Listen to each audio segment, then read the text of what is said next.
The dinner rush at Romano's hits like a tidal wave every Friday night, and tonight is no exception. My hands move on autopilot, clearing table 12, refilling water at 6, delivering steaming plates of linguine to the corner booth, while my mind stays carefully blank. That's the trick to surviving 12-hour shifts when you can't speak. Don't think. Don't feel. Just move. I'm 26 years old, and I haven't spoken a word in 3 years. The restaurant is chaos incarnate. Plates clatter, conversations overlap in a dozen languages, and the kitchen bell dings incessantly. But for me, it's all pantomime. A silent film where I'm both actor and audience. I communicate through nods, smiles, and the small notepad I keep tucked in my apron pocket. Most customers don't even notice. Those who do either pity me or get impatient. I've learned to live with both. Mira. Tony, the floor manager, snaps his fingers at me. He's forgotten my real name, Mira Choi, and just calls me by the first syllable. Table 9 needs their check. Move it. I nod, already reaching for the leather billfold on the service station. My shift started at 11 this morning, and my feet feel like they're made of concrete. The small studio apartment in Queens that I share with 2 other Korean women costs $1,800 a month, my share is $600. I send another $300 home to Busan every month, to my younger brother Juno who's still in school. That leaves me with barely enough for food and the subway pass. But I'm alive. I'm safe. And 3 years ago, neither of those things seemed possible. I deliver the check to table 9, a couple who barely acknowledges me, and I'm turning back toward the kitchen when the front door opens. The restaurant doesn't go silent. That only happens in movies. But something shifts in the air, like the atmospheric pressure dropping before a storm. I feel it in my bones before I see him. 3 men enter.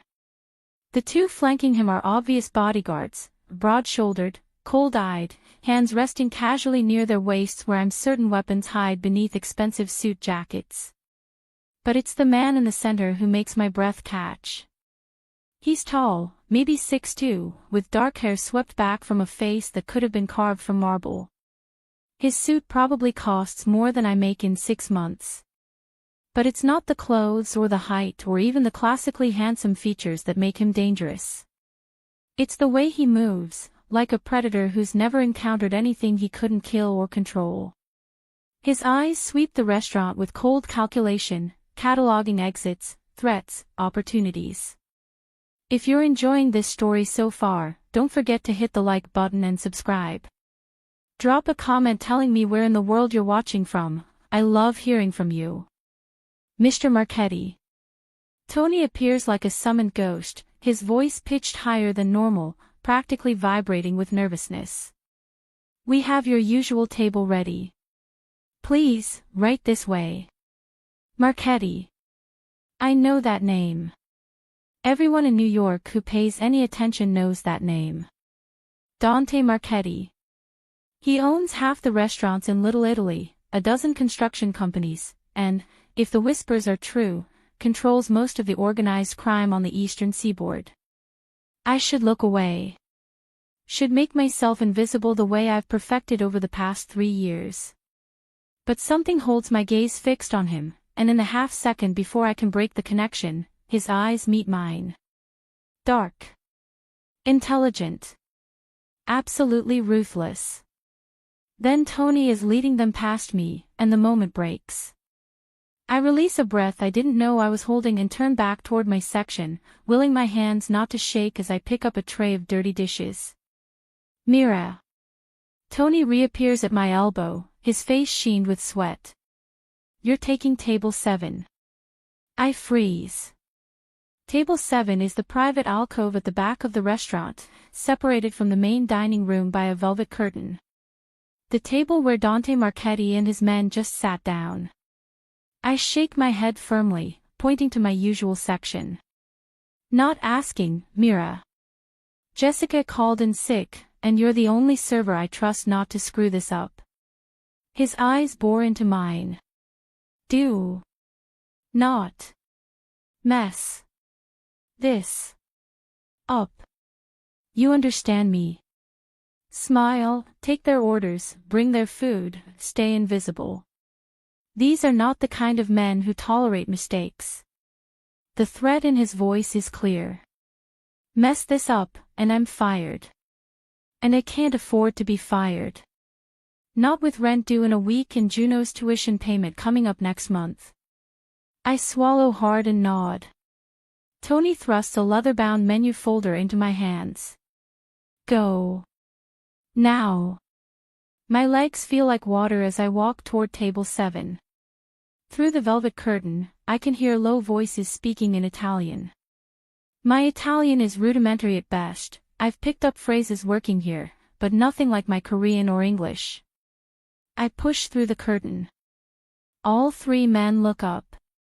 The bodyguards assess me with professional disinterest. But Dante Marchetti's gaze locks onto mine again, and this time it doesn't waver. Good evening. One of the bodyguards speaks, his accent thick. We'll start with the Barolo, the 2018. I nod, writing quickly on my pad, then hold it up, any appetizers to start. The bodyguard frowns at the notepad, then at me. She doesn't speak. Apparently not. Dante Marchetti's voice is deep, cultured, with just a hint of gravel. He hasn't taken his eyes off me. What's your name? I write quickly and show him, Mira. Mira. He says it correctly, with the proper emphasis. Most Americans butcher it, but he doesn't. Korean. I nod, surprised he'd know that from just my name. Bring us the antipasto plate and the Barolo. He leans back in his chair, still watching me with that unnerving intensity. We'll order dinner after. I nod again and slip back through the curtain, my heart hammering. In the kitchen, I place the order, pour the wine carefully, and try to steady my breathing. When the antipasto is ready, I load it onto a tray along with the wine and return to table 7. They're speaking in rapid Italian now, their voice is low but urgent. I catch words here and there as I approach: tradimento, betrayal, soldi, money, questionate, tonight. I keep my expression carefully neutral as I set down the wine glasses and pour. That's when I hear it. One of the bodyguards, the one sitting to Marchetti's left, says something in Korean. My hands freeze mid-pour, but I force them to keep moving. The words were quick, almost whispered, clearly not meant to be understood by anyone at the table. I will kill him tonight. The second bodyguard responds, also in Korean, his accent different, North Korean, I realize with a jolt. The poison is in the food. 10 minutes. My blood turns to ice. They're speaking in Korean because they think no one here understands it. They're planning to kill Dante Marchetti. Tonight. In 10 minutes. With poisoned food. I finish pouring the wine with hands that have gone numb. Marchetti is still talking to the first bodyguard, the one who didn't speak Korean, about some business deal. He has no idea. No idea that the men he trusts, the men sitting 2 feet away from him, are planning his murder. Every instinct screams at me to run. To get out of this restaurant, away from these people, away from whatever deadly game is being played. 3 years ago, I fled Seoul because I witnessed something I shouldn't have. Because I saw men killed for knowing too much. I've spent 3 years making myself invisible, keeping my head down, surviving. But if I walk away now, Dante Marchetti dies. I set the wine bottle down with a soft clink. My hands are shaking, and I clench them into fists at my sides. The 2 Korean speakers are watching me with mild interest, the way you'd watch an insect crawling across the table, present, but insignificant. They don't know I understood them. I should leave. Should let whatever happens happen. These are criminals. Killers. The world would probably be better off without men like them. And getting involved will only paint a target on my back, again. But when I look at Dante Marchetti, I see something that stops me. He's laughing at something the non-Korean bodyguard said, his severe features transformed for just a moment. Human. Vulnerable. Unaware that death is sitting 3 feet away, counting down the minutes. I've seen too much death already. I can't watch another person die. Not when I could stop it. My decision crystallizes in an instant. I turn and walk quickly back through the velvet curtain, my mind racing. I can't tell Tony. He'd either think I was crazy or, worse, he'd confront the men directly and get himself killed. I can't call the police. By the time they arrived, it would be too late. And they certainly can't speak. But I can write. At the service station, I grab a clean napkin and a pen with trembling hands. Behind me, I hear Tony shouting about Table 3's order. The kitchen bell rings. Someone drops a tray with a crash that makes me flinch. Normal Friday night chaos, while 10 feet away, a murder is being planned. I press the pen to the napkin and write in English first, then Korean below it. The 2 men speaking Korean are not your bodyguards. They are planning to poison your food. 10 minutes. The one on your left said, "I will kill him tonight." The one across said, "The poison is in the food." 10 minutes. I heard them. I understand Korean. You're in danger. My handwriting is shaky, the letters bleeding slightly where I've pressed too hard. I fold the napkin twice, hiding the message inside. Now comes the hard part. I load a small tray with fresh bread and olive oil, something innocent, expected, and walk back to table 7. My pulse is thunder in my ears. The 2 Korean speakers could notice my fear. Could suspect something. If they realize I understood them, I'm as dead as Marchetti. The appetizer plates are still mostly full when I return. The poisoned food hasn't arrived yet. Maybe 8 minutes left, if they were being precise. More bread. The non-Korean bodyguard, the only one who isn't planning murder, waves a dismissive hand. I nod and set down the bread basket. Then, as naturally as I can manage, I reach for Marchetti's water glass to refill it. As I pour, I slide the folded napkin next to his hand, my fingers brushing his for just a fraction of a second. He glances down at the napkin, then up at me. Those dark eyes bore into mine, questioning. I hold his gaze for a heartbeat, then look deliberately at the 2 Korean speakers and back to him. Then I do something I haven't done in 3 years, something I swore I'd never do again. I mouth 2 words, silently but clearly, "Read it." Then I turn and walk away, my legs shaking so badly I'm amazed I don't fall. Behind the velvet curtain, I press my back against the wall, my heart slamming against my ribs.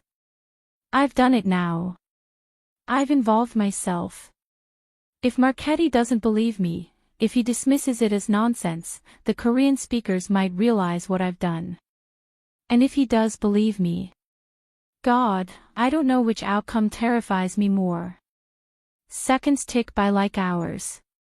I should return to my other tables, should act normal, but I'm frozen. Waiting. Then I hear it. Marchetti's voice, still calm but with an edge of steel underneath. "Carlo, check on our dinner order. Make sure the kitchen knows I want everything fresh. Nothing that's been sitting." "Of course, boss." That's the non-Korean bodyguard, Carlo, his chair scraping as he stands. A pause. Then Marchetti again, switching to Italian, and Carlo. "Take the service exit. Don't come back through the dining room." "Understood." Footsteps. The velvet curtain shifts as Carlo exits, but he doesn't come toward the main restaurant. He's going out the back way, like Marchetti instructed. My hands are shaking so hard I have to clasp them together. What's happening in there? Did Marchetti believe me? Or did I just sign my own death warrant? More Italian, too fast for me to follow. Then, a sound that makes my blood freeze. A chair crashing over. A grunt of pain. A thud like a body hitting the floor. Then, silence. I stand paralyzed, unable to move, unable to breathe. Every instinct screams at me to run, but my legs won't obey. The velvet curtain shifts again, and Dante Marchetti steps through. His suit is still immaculate. Not a hair out of place. But there's something in his eyes now, something dark and dangerous that wasn't there before. They scan the restaurant quickly, then lock onto me where I'm pressed against the wall. He walks toward me with measured steps, each one deliberate. When he's close enough that I can smell his cologne, something expensive with notes of cedar and smoke, he stops. You. His voice is barely above a whisper, but it cuts through the restaurant noise like a blade. What you wrote on that napkin. You understood them. You're certain. I nod, not trusting myself to do anything else. His jaw tightens. How? I pull out my notepad with trembling hands and write, I'm Korean. I understood every word. He reads it, then looks back at me. Something shifts in his expression, not quite gratitude, but recognition. Respect, maybe. You just saved my life. I don't know how to respond to that, so I just stand there, shaking. What's your full name? He asks. I write, Mira Choi. Mira Choi. He says it slowly, like he's committing it to memory. Then he reaches into his jacket, a movement that makes me flinch, and pulls out a business card. He takes my pen and writes something on the back before pressing it into my hand. You're going to need this. Soon. Before I can process his words, Carlo returns through the back hallway, slightly out of breath. Boss. It's handled. Marchetti nods once. His eyes linger on me for another heartbeat, and I see something in them I can't quite name. Then he turns to Carlo. We're leaving. Now. What about?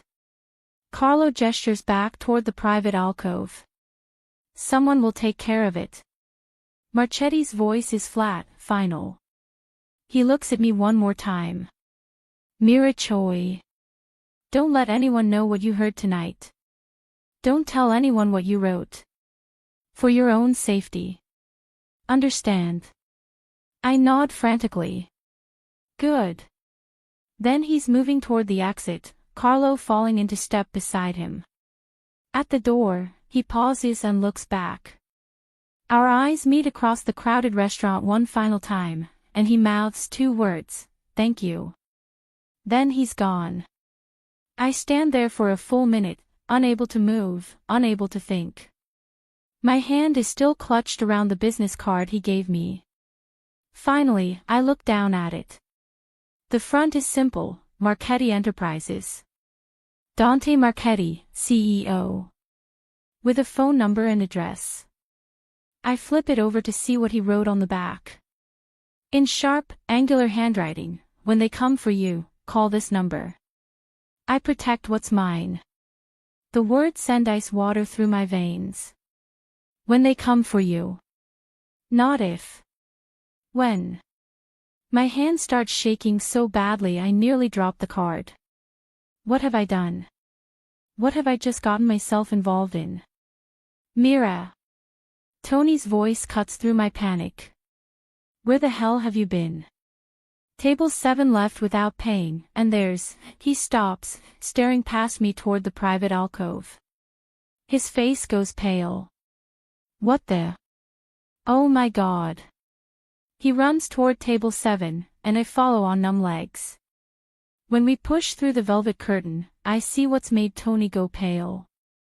The two Korean bodyguards are still sitting at the table. But they're not moving. One has slumped forward onto the table, his face turned sideways, eyes open and blank. The other has fallen back in his chair, his arms hanging limply at his sides. Both dead. No blood. No visible wounds. Just dead. Tony is making a high-pitched keening sound. Oh my God.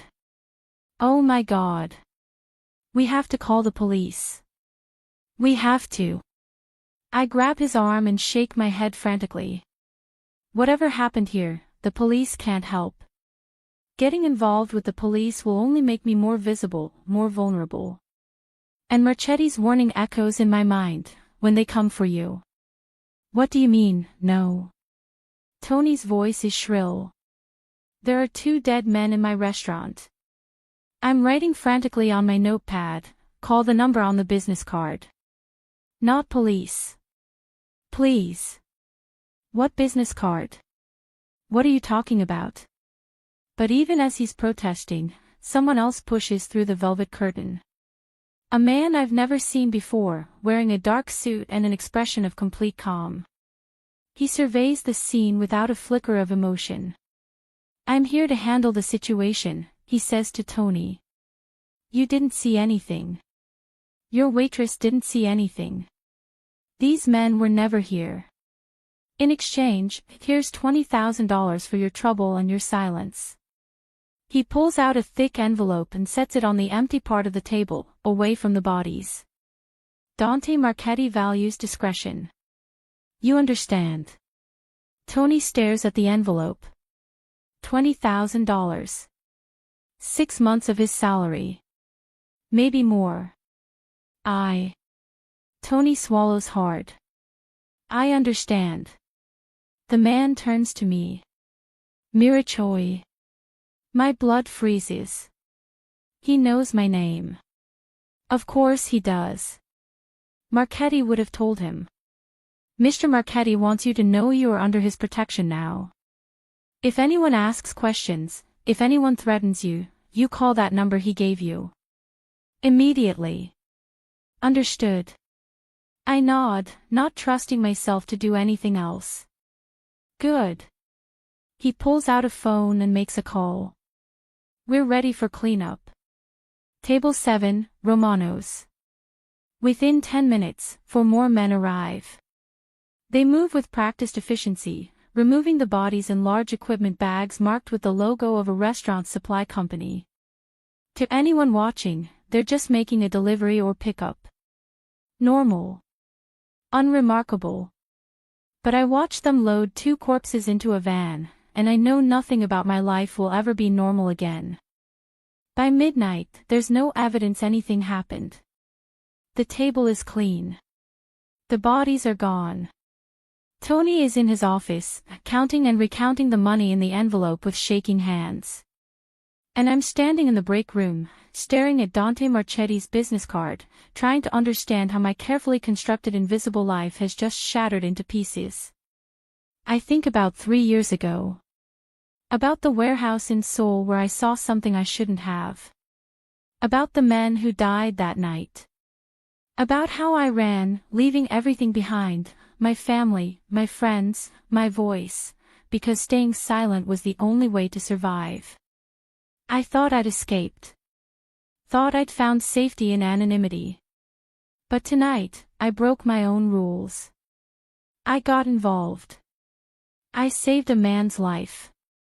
And now, as I stare at the words on the back of that card, I protect what's mine, I realize with terrible clarity that I'm no longer invisible. I belong to Dante Marchetti now. Whether I want to or not. I don't sleep that night that I lie in my narrow bed in the studio apartment I share with 2 other Korean women, Soo-jin, who works at a nail salon, and Hae-won, who cleans offices downtown, and stare at the water-stained ceiling. Every sound makes me jump. The radiator clanking. Footsteps in the hallway.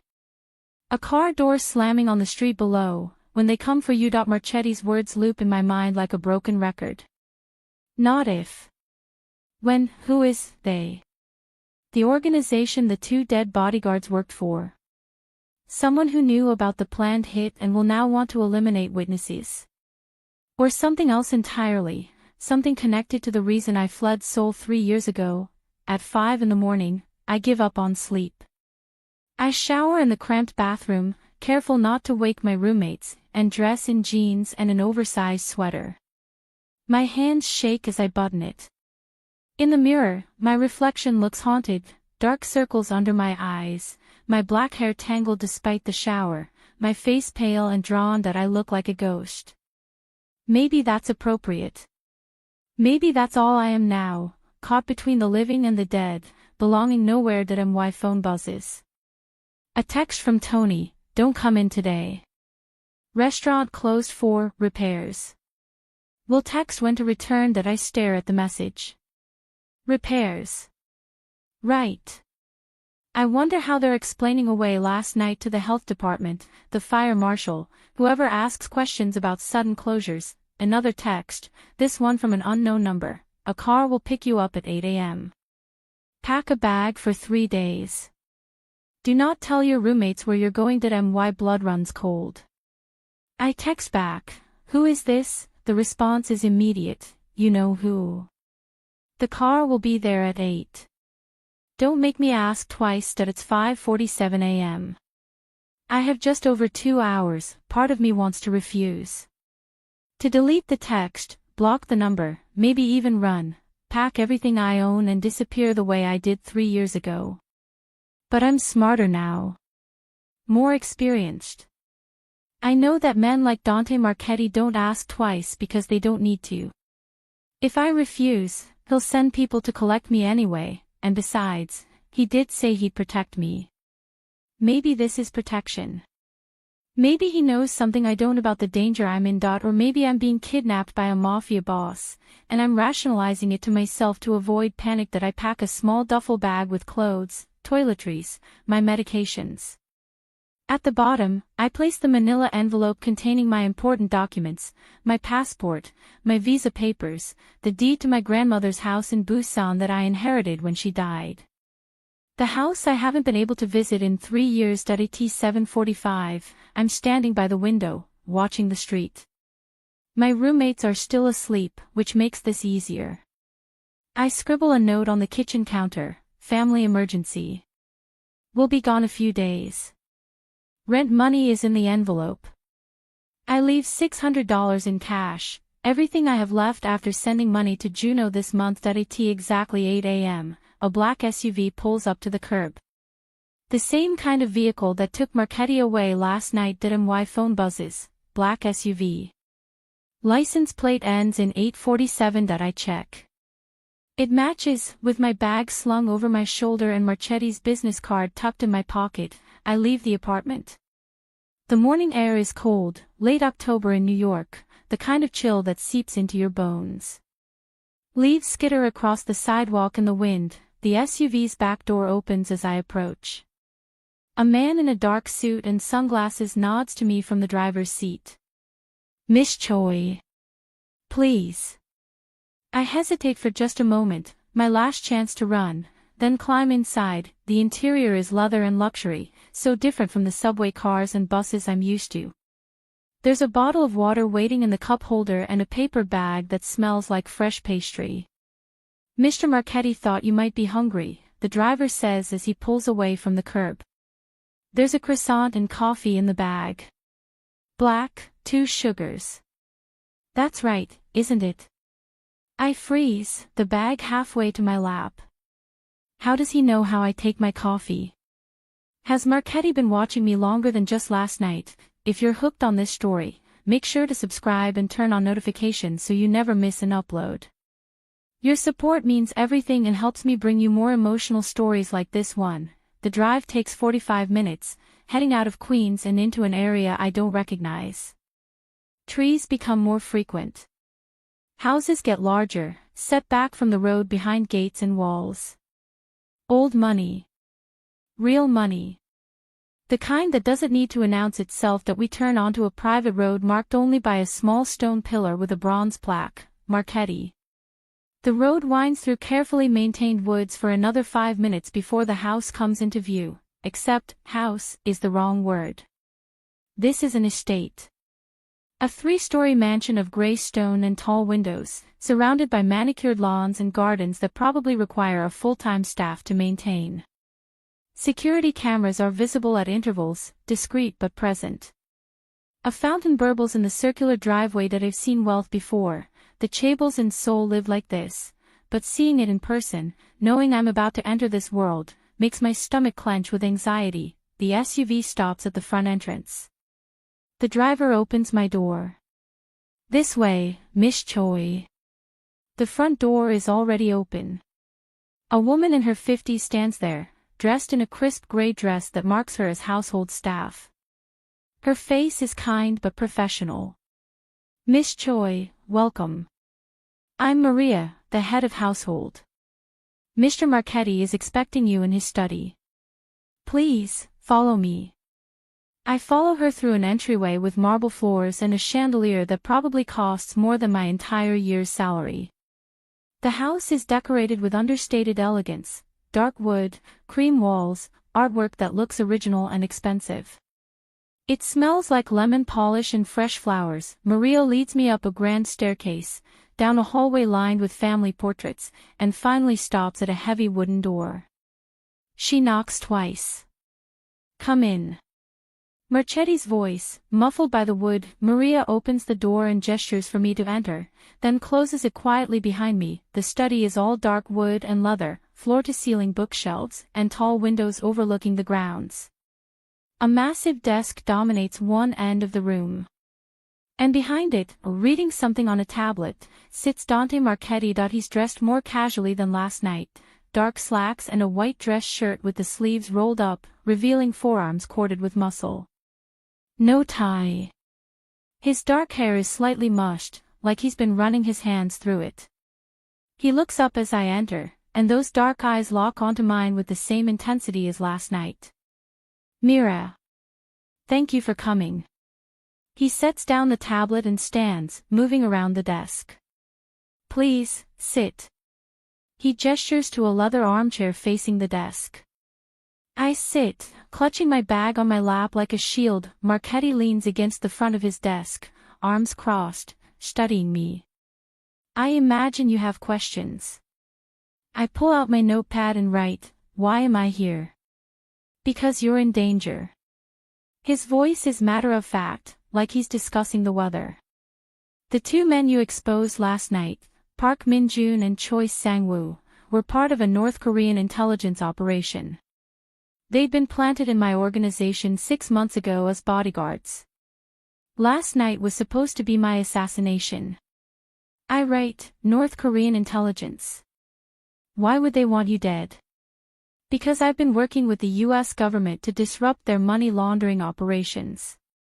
They move money through legitimate businesses, restaurants, construction companies, real estate. I have connections that allowed me to identify and shut down several of their operations in the past year." He pauses. "They wanted revenge." My hands are shaking as I write, "And now they know I exposed their agents." Yes. No sugarcoating.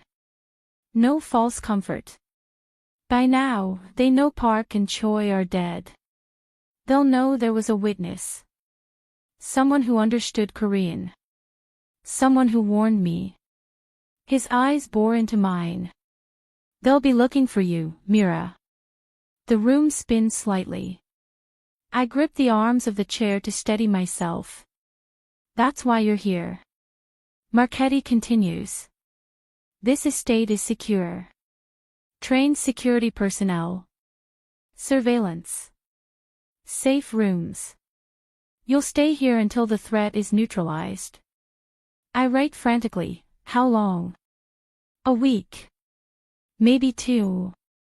My people are already working on identifying the North Korean operation in New York and shutting it down." He straightens, moving closer. "I know this is frightening. I know you didn't ask for any of this. But I made you a promise last night, Mira. I protect what's mine. And you saved my life. That makes you mine to protect." The possessiveness in his voice sends a shiver through me.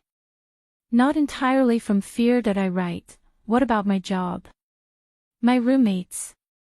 My brother in Korea?" He glances at my notepad. Tony has been instructed to keep you on payroll while you're here.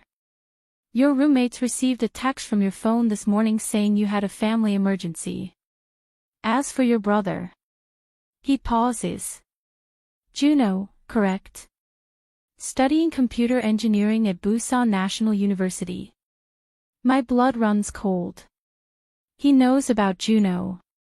Of course he does.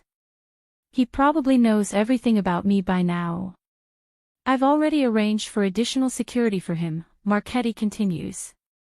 Discreet. He won't even know they're there. But if anyone tries to use him to get to you, they'll fail. I should be terrified. Should be furious at this invasion of privacy, this manipulation of my entire life. But instead, I feel something unexpected, relief. Juno is safe. That's all that matters. That I write, thank you. Something softens in Marchetti's expression. You don't need to thank me for keeping you safe. Not after what you did. He moves back to his desk, pulls out a folder, and hands it to me. This is everything we know about the North Korean operation in New York. The agents. The businesses they use. The timeline of their activities. I want you to look through it. See if you recognize anyone or anything. Any detail could help us shut them down faster. I take the folder with trembling hands and open it. The first page is a photograph of Park Min-jun and Choi Sang-woo, the two men who died at Table 7 last night. Their real names, according to the file, were Park Hyun-woo and Choi Jin-ho. Both former military intelligence, both sent to the U.S. 2 years ago to establish cover identities. That I flip through more pages. More photographs. More names. Most Korean, some Chinese. Then I freeze. Staring up at me from the 6th page is a face I know. A face I haven't seen in 3 years but have never forgotten. Lee Jin-suk. My hand starts shaking so badly I nearly drop the folder. The room tilts. I can't breathe. Marchetti is beside me in an instant, his hand on my shoulder, steadying me. Mira. What is it? Do you recognize someone? I can't write. Can't think. Can only stare at that face, at those cold eyes that I saw 3 years ago in a Seoul warehouse. The man who killed 3 people in front of me. The man I witnessed commit murder. The reason I fled Korea. The reason I stopped speaking. Mira. Marchetti's voice is urgent now. Look at me. I tear my eyes away from the photograph and look up at him. He's crouched beside my chair, his face level with mine, concern evident in his dark eyes. You know this man, he says. It's not a question that I nod, tears streaming down my face now. Who is he to you? My hands shake as I write, the letters barely legible. The man I testified against in Seoul. The man who made me flee Korea. The man who will kill me if he finds me. Marchetti's expression hardens into something terrible and cold. He takes the folder from my hands, looks at the photograph, then back at me. Lee Jin-suk. One of their top operatives in the U.S. Suspected in at least 7 murders, but we've never been able to prove anything. His jaw tightens. He's here. In New York. I'm crying openly now, 3 years of terror and suppressed trauma pouring out. I fled halfway around the world. Changed my name. Stopped speaking. And still, the monster found me. Marchetti's hand moves from my shoulder to cup my face, forcing me to meet his eyes. Listen to me, Mira. He will not touch you. Do you understand? He will never get close enough to touch you. I want to believe him. God, I want to believe him. But I've seen what Lee Jin-suk is capable of. I've seen him kill without hesitation, without remorse. I need you to tell me everything, Marchetti says, his voice gentle but firm. Everything that happened in Seoul. Everything about Lee Jin-suk. Can you do that? I nod, wiping at my tears with shaking hands. Good. He stands, moving to a cabinet and pouring 2 glasses of what looks like whiskey. He hands me one. Drink. It'll help. I take a small sip. It burns going down, but he's right, it helps. The shock recedes slightly, enough for me to think clearly. Marchetti settles into the chair next to mine, not behind his desk. Equal footing. Waiting that I pull out my notepad and begin to write. It takes 20 minutes to tell the whole story, writing frantically, filling page after page. About working as a translator for a tech company in Seoul. About being asked to work late one night 3 years ago.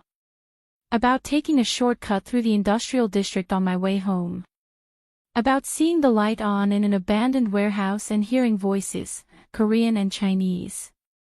About looking through a broken window and seeing Lee Jin-suk execute 3 men, one by one, with a gun equipped with a silencer. About being seen. About running. About Lee Jin-suk's men chasing me through Seoul streets. About going to the police. Giving a statement. Testifying before a judge in a closed hearing. About the death threats that started immediately after. The car that tried to run me down. The break-in at my apartment where nothing was stolen but a knife was left on my pillow. About my family begging me to leave Korea. My mother crying as she packed my suitcase. My father giving me his life savings, $20,000, and telling me to disappear. To stop speaking, stop being visible, stop being a target. About the day they died. 2 weeks after I fled to America. A gas leak in their apartment, the police said. An accident. But I knew. I knew Lee Jin-suk had killed them as punishment for my testimony. When I finish writing, my hands are cramping, and my face is wet with tears. I hand the notebook to Marchetti that he reads every word in silence, his expression growing darker with each page. When he finishes, he sets the notebook down and looks at me. There's something in his eyes I haven't seen before, rage. Pure, cold rage. He killed your parents, Marchetti says quietly that I nod. And you've been alone ever since. Running. Hiding. Surviving. Another nod that he stands abruptly, pacing to the window, his hands clenched into fists at his sides. 3 years. You've been looking over your shoulder for 3 years. Living in fear. Unable to even speak. He turns back to me. And now he's here. In my city. Hunting you. The possessiveness in that phrase, my city, sends a shiver through me. He won't succeed, Marchetti says, his voice hard as steel. Lee Jin-suk made a mistake coming to New York. He made an even bigger mistake when he tried to kill me. But his biggest mistake. He moves back to stand in front of me, looking down with those intense dark eyes. Was making you his enemy. Because that made you my responsibility. And I take care of my responsibilities. I want to tell him he doesn't owe me this. That I saved his life, yes, but that doesn't mean he has to risk his own people protecting me. That I'm not worth this much trouble, but the words stick in my throat. They have for 3 years. Instead, I write, why are you doing this? You don't know me. Marchetti reads the question, then crouches down again so we're eye level. I know you saved my life when you could have stayed silent. I know you've survived 3 years of hell with incredible strength. I know you send money to your brother every month even though you barely have enough for yourself. His hand reaches out, hesitating for just a moment before his fingers brush away a tear on my cheek. And I know that when I look at you, I see someone worth protecting. Someone who deserves better than to spend her life running and afraid. My breath catches. His touch is gentle, careful, completely at odds with the dangerous man I know him to be. You asked why I'm doing this, he continues softly. The truth. I don't fully understand it myself. But from the moment you handed me that napkin, from the moment I read your warning, something shifted. You became important. You became mine to protect. His thumb traces my cheekbone. And I protect what's mine, Mira. Always. The intensity of his gaze, the certainty in his voice, breaks something open inside me. For 3 years, I've been alone. Truly alone. No family. No real friends. Just survival, day by day, hour by hour. And now this dangerous, powerful man is telling me I'm not alone anymore. That it's too much. The fear, the relief, the exhaustion, the strange, unwanted attraction I feel toward him, it all crashes over me at once. I lean forward, and before I can stop myself, I'm crying into his shoulder, his arms coming around me, holding me steady as I fall apart. That he doesn't try to hush me or tell me it's okay. He just holds me, one hand cradling the back of my head, the other firm against my back. Solid. Present. Real. When the storm finally passes, I pull back, embarrassed. I try to write an apology, but Marchetti catches my hand. Don't. His voice is rough. Don't apologize for being human. Maria appears at the door, knocking softly. Sir, I've prepared the East Wing guest suite for Miss Choi. Thank you, Maria. Marchetti stands, helping me to my feet. Show her to her room. Make sure she has everything she needs. He looks at me. Rest. Eat. Try to relax. We'll talk more at dinner. I nod, picking up my bag and following Maria out of the study. But at the doorway, I look back. Marchetti is standing by the window, his phone already to his ear, his voice low and hard as he issues orders in rapid Italian, protecting me. Hunting the men who hunt me, and despite everything, despite the danger, despite not knowing if I could trust him, despite the terrifying feeling that I'm falling into something I can't control, I feel safer than I have in 3 years. The East Wing guest suite is larger than my entire Queen's apartment. A 4-poster bed with cream linens. A sitting area with a fireplace. Floor-to-ceiling windows overlooking gardens and woods.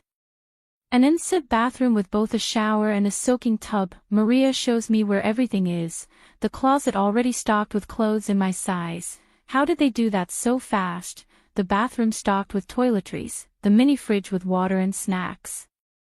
She tells me lunch will be brought up at noon unless I prefer to come downstairs, and dinner is at 7 in the dining room.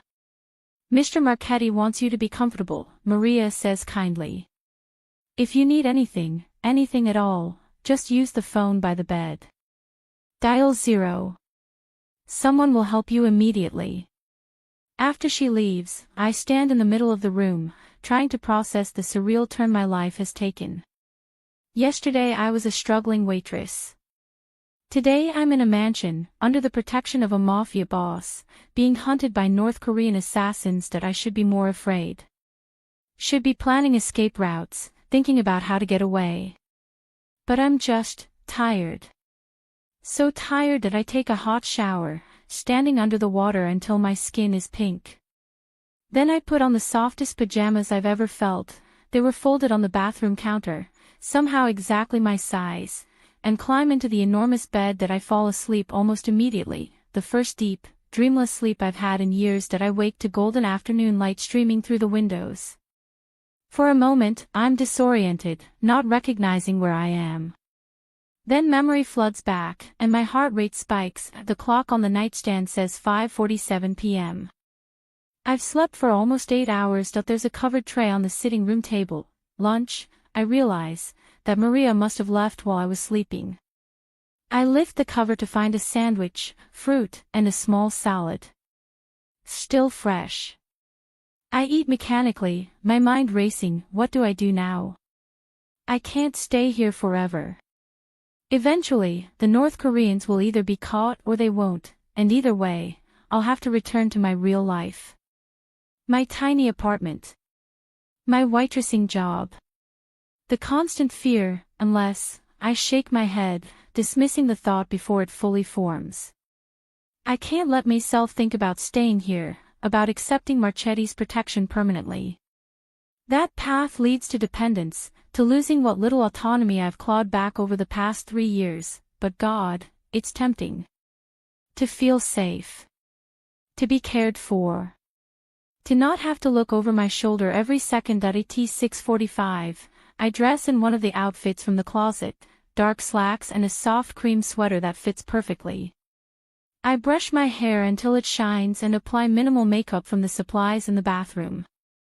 When I look in the mirror, I barely recognize myself. I look rested. Almost peaceful. At 7 o'clock, I make my way downstairs, following the sounds of quiet conversation. The dining room is at the back of the house, a formal space with a long table that could seat 20 but is currently set for 2. At one end, Marchetti stands when I enter, dressed in a dark suit now, his hair damp like he's recently showered. "Mira. I hope you slept well." I nod, taking the seat he pulls out for me. Dinner is served by Maria and another staff member. Grilled fish, roasted vegetables, risotto that melts on my tongue. Marchetti makes small talk at first, asking about my room, whether I have everything I need. But I can see the tension in his shoulders, the way his jaw tightens occasionally. Finally, halfway through the meal, he sets down his fork. "We found Lee Jin-suk." My hand freezes, my water glass halfway to my lips. He's been operating out of a restaurant in Koreatown. Using it as a front, the same way I use my restaurants. Marchetti's voice is cold, controlled. "My people have been watching it for the past 6 hours. He's there now." I set down my glass carefully before I drop it. "I need to ask you something, Mira." Marchetti leans forward, his dark eyes intense. "Do you want him dead?" The question hangs in the air between us. Do I want Lee Jin-suk dead? The man who killed my parents. Who forced me to flee my homeland? Who took my voice and my peace? I pick up my pen and notepad, my hand surprisingly steady as I write. "I want to never be afraid again." Marchetti reads it, then nods slowly. "Then he dies. Tonight." My breath catches. Tonight. It could all be over tonight. "But," Marchetti continues, "there's something you need to understand. If I do this, if I eliminate Lee Jin-suk, it sends a message to his organization. That anyone who comes after you dies. That you're under my protection permanently." His eyes bore into mine. "That's not a temporary arrangement, Mira. Once I make that statement, you're mine. Under my protection. Part of my world. Do you understand?" The weight of what he's saying settles over me. He's offering me permanent safety. But at a price, my independence. My freedom to just disappear again if I want to. Or maybe it's not a price. Maybe it's a gift. I write, "Will you give me time to think about it?" "No." His answer is immediate, uncompromising. "Lee Jin-suk knows you're the reason Park and Choi are dead. Every hour we wait is an hour he could disappear, or worse, come after you with reinforcements. This needs to end tonight." My heart hammers against my ribs. He's right. I know he's right. But the finality of it terrifies me. "Look at me, Mira." Marchetti's voice is gentler now. "I know I'm asking you to make a choice with incomplete information. I know you barely know me. But I'm going to be honest with you about what this means." He stands and moves around the table to crouch beside my chair, the way he did in his study this morning. "If you agree to this, if you accept my protection, your life changes. You won't go back to waitressing at Romano's. You won't go back to that apartment in Queens. You'll live here, or in one of my other properties. You'll be safe, comfortable, provided for. But you'll also be part of my world. My business.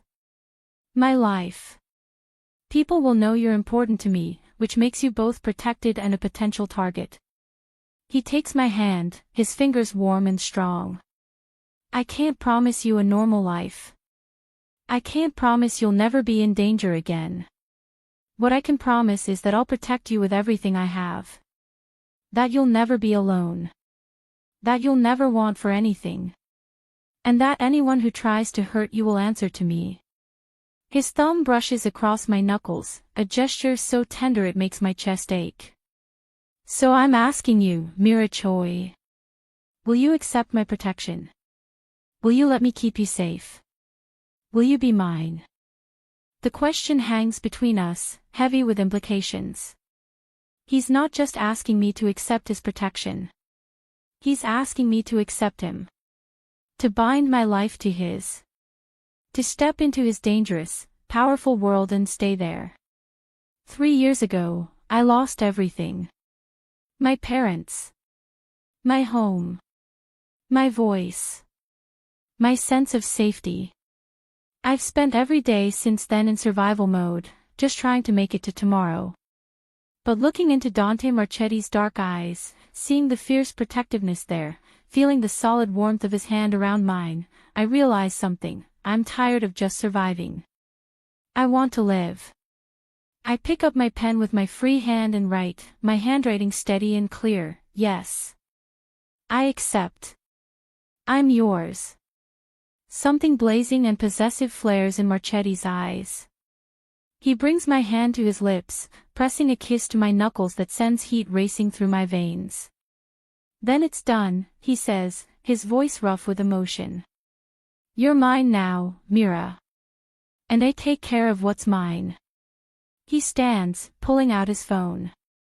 He makes a call, speaking rapid Italian, and I catch enough words to understand. Procedi, stanot, nessun testimone. Proceed. Tonight. No witnesses.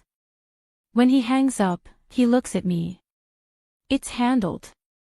By morning, Lee Jin-suk will be gone. The North Korean operation in New York will be dismantled. And you'll be safe. I should feel relieved. Should feel vindicated. But all I feel is numb. Marchetti sees my expression. He moves back to me, his hand cupping my face gently. You didn't pull the trigger, Mira. This is on me. I'm making this choice. You just accepted my protection. Don't carry guilt that isn't yours. I lean into his touch, letting his warmth seep into my skin. He's right. I'm not the one killing Lee Jin-suk. But I said yes. I accepted this world. That makes me complicit, doesn't it? Come. Marchetti helps me to my feet. You've had enough stress for one day. Let me show you something. He leads me through the house, down a hallway I haven't been in yet, and opens a door to reveal a library. Floor-to-ceiling bookshelves line 3 walls, filled with books in multiple languages. A fire crackles in the hearth. Soft leather chairs invite you to sink in and get lost in a story. This is my favorite room in the house, Marchetti says, guiding me to one of the chairs. When the world gets too loud, I come here. Read. Think. Remember why I do what I do. I look up at him, questioning. Power isn't the goal, Mira. It's a tool. A means to an end. What I actually want is simple, to protect the people I care about. To make sure they never have to be afraid. His eyes meet mine. To give them the peace I never had growing up. There's a story there. Pain in his past. But before I can ask, he pulls out a book, Korean characters on the spine, and hands it to me. Kim Yong-ha. I have the right to destroy myself. One of my favorites. I thought you might like it too. I take the book, stunned. He has Korean literature in his personal library. For me. Or did he already have it? Read, he says softly. Rest. I have business to attend to. But I'll check on you before bed. Then he's gone, leaving me alone in the library with a book and a fire and the surreal knowledge that somewhere in New York City, a man is about to die because I said yes. I open the book and try to read, but the words swim before my eyes. Outside the windows, night has fallen. I wonder if Lee Jin-suk knows what's coming. If he's afraid. If he's thinking about the people he's killed, the lives he's destroyed. If he's thinking about me. Hours pass. The fire burns down to embers. I've read maybe 10 pages, absorbing nothing. Then the library door opens. Marchetti steps inside, and I know immediately it's done. There's something in his eyes, a hardness, a finality. It's over, he says simply. Lee Jin-suk is dead. His operation is finished. You're safe now, Mira. I should feel something. Joy. Relief. Vindication. But I just feel empty. Hollow. Marchetti moves to kneel in front of my chair, taking both my hands in his. Talk to me. What are you feeling? I write, I don't know. Nothing. Everything. It's shock, he says gently. You've been running for 3 years. Your body doesn't know how to process safety yet. Tears well up in my eyes. He's right. I don't know how to feel safe. Don't know how to not look over my shoulder. Don't know how to live without fear. It'll take time, Marchetti continues. But you have time now. All the time you need. And I'll be here. Every step. I promise. The tears spill over, and he pulls me into his arms, holding me as I cry for the second time today. But these tears are different. Not panic or grief. Something else. Something like release. When I finally pull back, Marchetti wipes my tears with his thumbs, his touch impossibly gentle for a man who just ordered a death. Come, he says. It's late. Let me walk you to your room. We walk through the quiet house, his hand at the small of my back. At my door, he pauses. Tomorrow, we'll talk about the future. About what you want. Where you want to live. What you want to do. Tonight, just rest. Know that you're safe. That you're protected. That you're mine. That last word sends a shiver through me. Not from fear. From something else entirely. He leans in, and for a moment I think he's going to kiss me. But instead, he presses his lips to my forehead, lingering for a heartbeat. Good night, Mira. Good night, I mouth silently.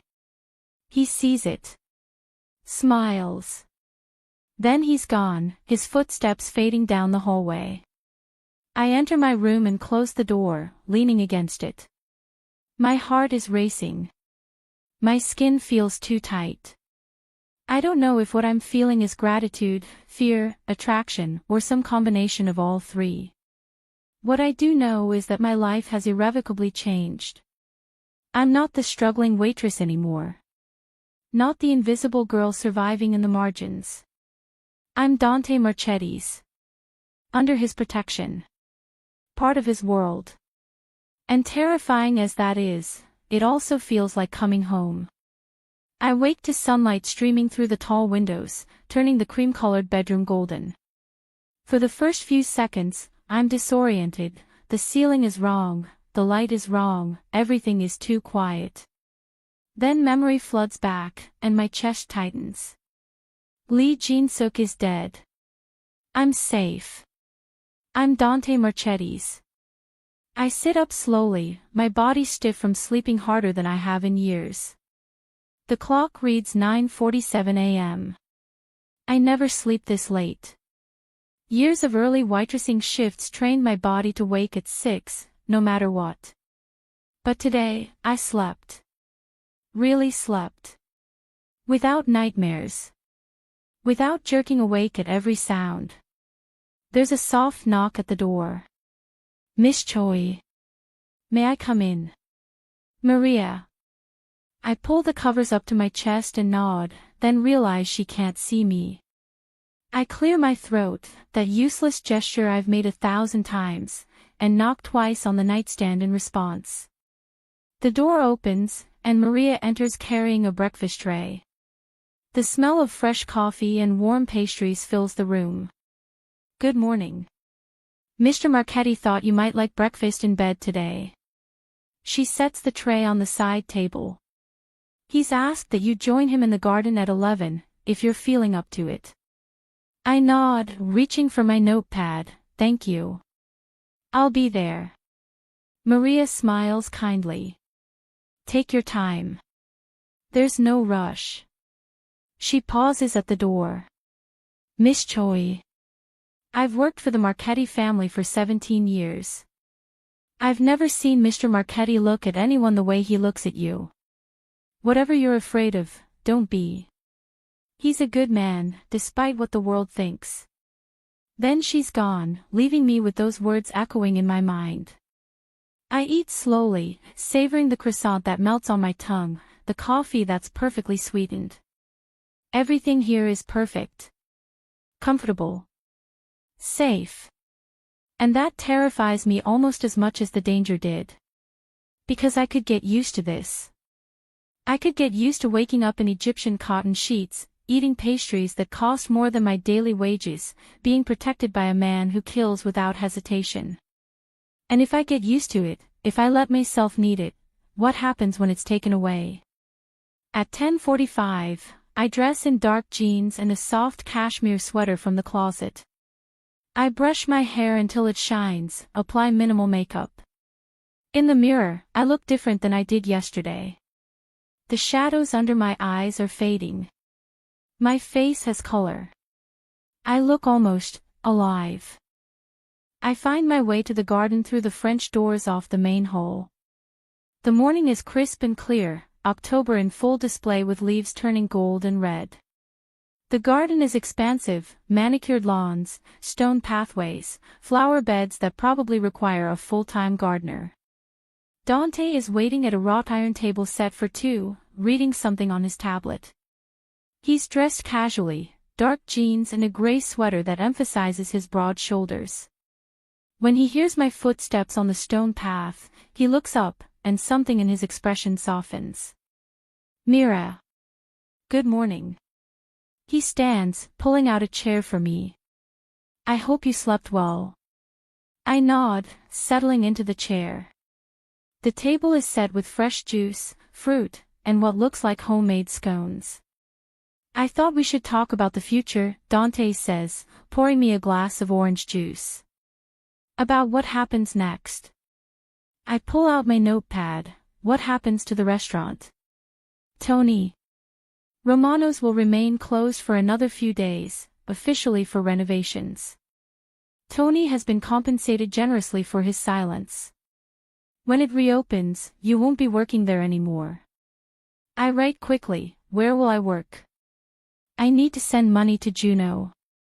Dante leans back, studying me. You won't need to work, Mira. You'll be provided for.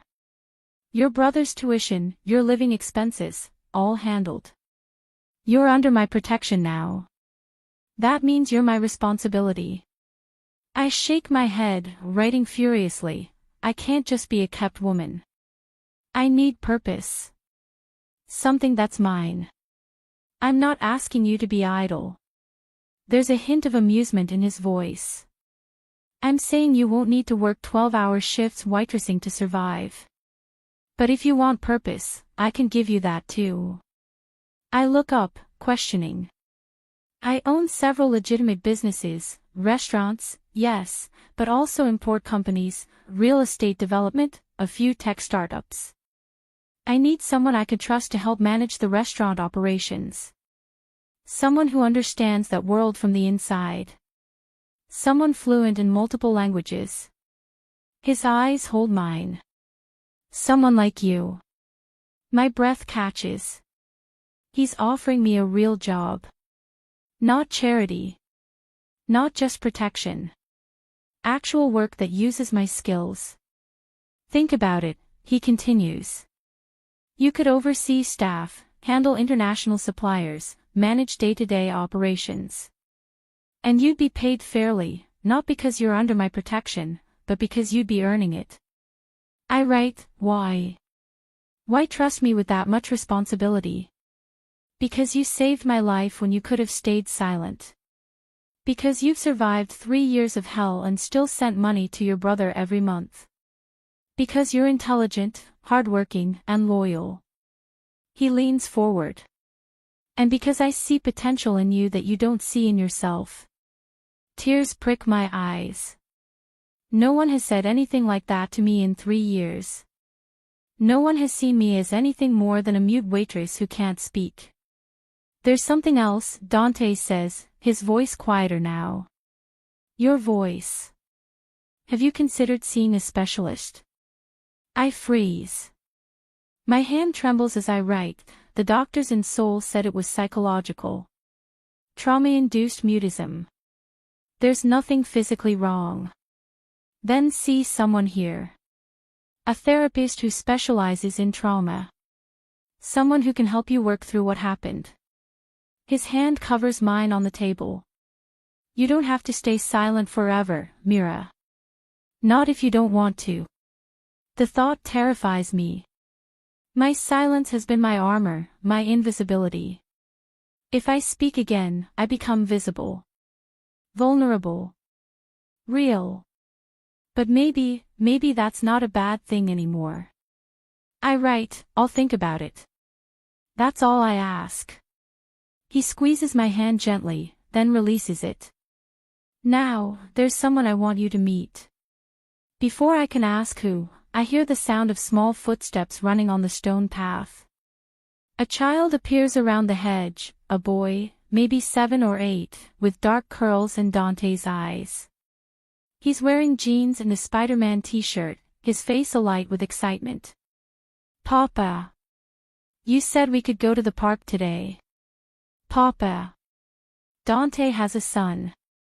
The dinner rush at Romano's hits like a tidal wave every Friday night, and tonight is no exception.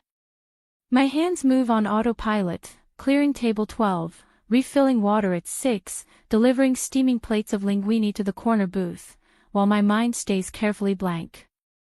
That's the trick to surviving 12-hour shifts when you can't speak. Don't think. Don't feel. Just move. I'm 26 years old, and I haven't spoken a word in 3 years. The restaurant is chaos incarnate. Plates clatter, conversations overlap in a dozen languages, and the kitchen bell dings incessantly. But for me, it's all pantomime. A silent film where I'm both actor and audience. I communicate through nods, smiles, and the small notepad I keep tucked in my apron pocket. Most customers don't even notice. Those who do either pity me or get impatient. I've learned to live with both. Mira. Tony, the floor manager, snaps his fingers at me. He's forgotten my real name, Mira Choi, and just calls me by the first syllable. Table 9 needs their check. Move it. I nod, already reaching for the leather billfold on the service station. My shift started at 11 this morning, and my feet feel like they're made of concrete. The small studio apartment in Queens that I share with 2 other Korean women costs $1,800 a month, my share is $600. I send another $300 home to Busan every month, to my younger brother Juno who's still in school. That leaves me with barely enough for food and the subway pass. But I'm alive. I'm safe. And 3 years ago, neither of those things seemed possible. I deliver the check to table 9, a couple who barely acknowledges me, and I'm turning back toward the kitchen when the front door opens. The restaurant doesn't go silent. That only happens in movies. But something shifts in the air, like the atmospheric pressure dropping before a storm. I feel it in my bones before I see him. 3 men enter. The 2 flanking him are obvious bodyguards, broad-shouldered, cold-eyed, hands resting casually near their waists where I'm certain weapons hide beneath expensive suit jackets. But it's the man in the center who makes my breath catch. He's tall, maybe 6'2", with dark hair swept back from a face that could have been carved from marble. His suit probably costs more than I make in 6 months. But it's not the clothes or the height or even the classically handsome features that make him dangerous. It's the way he moves, like a predator who's never encountered anything he couldn't kill or control. His eyes sweep the restaurant with cold calculation, cataloging exits, threats, opportunities. If you're enjoying this story so far, don't forget to hit the like button and subscribe. Drop a comment telling me where in the world you're watching from. I love hearing from you. Mr. Marchetti. Tony appears like a summoned ghost, his voice pitched higher than normal, practically vibrating with nervousness. We have your usual table ready. Please, right this way. Marchetti. I know that name. Everyone in New York who pays any attention knows that name. Dante Marchetti. He owns half the restaurants in Little Italy, a dozen construction companies, and, if the whispers are true, controls most of the organized crime on the eastern seaboard. I should look away. Should make myself invisible the way I've perfected over the past 3 years. But something holds my gaze fixed on him, and in the half-second before I can break the connection, his eyes meet mine. Dark. Intelligent. Absolutely ruthless. Then Tony is leading them past me, and the moment breaks. I release a breath I didn't know I was holding and turn back toward my section, willing my hands not to shake as I pick up a tray of dirty dishes. Mira. Tony reappears at my elbow, his face sheened with sweat. You're taking table 7. I freeze. Table 7 is the private alcove at the back of the restaurant, separated from the main dining room by a velvet curtain. The table where Dante Marchetti and his men just sat down. I shake my head firmly, pointing to my usual section. Not asking, Mira. Jessica called in sick, and you're the only server I trust not to screw this up. His eyes bore into mine. Do not mess this up. You understand me. Smile, take their orders, bring their food, stay invisible. These are not the kind of men who tolerate mistakes. The threat in his voice is clear. Mess this up, and I'm fired. And I can't afford to be fired.